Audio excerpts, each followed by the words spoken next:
हा कित्तूर मधला म्युझियम मधला विरगळ आणि सतीशिळा असा दोन्ही एकत्र असलेला दगड आहे. तुम्ही जर वरती बघितलं तर आपल्याला शिवाची पिंड दिसते आणि चंद्र सूर्य दिसतात. म्हणजे यावत चंद्रो दिवाकरो या वीराची कीर्ती शाबूत राहील.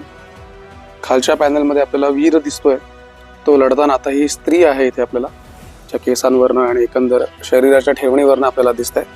पुढे लढताना आपल्याला सैन्य दिसतंय, धनुष्यबाण दिसतोय. तो सगळे खाली युद्धाचा प्रसंग दाखवलेला आहे, खाली माणसं मेलेली दाखवलेली आहेत. मध्यभागी जो वीर आहे तो इथे पालखीत बसलेला आपल्याला दिसतोय आणि इथे सतीचा हात सुद्धा आपल्याला दाखवला गेलेला आहे. असं वैशिष्ट्यपूर्ण शिल्प आहे. यांच्या केसांच्या ठेवणीवरनं तरी या स्त्रिया वाटतात, परंतु एक्झॅक्टली सांगणं तसं अवघड आहे.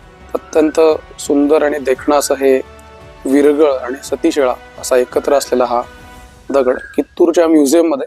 आणि हा सगळा त्या म्युझियमचा परिसर आहे. अत्यंत सुंदर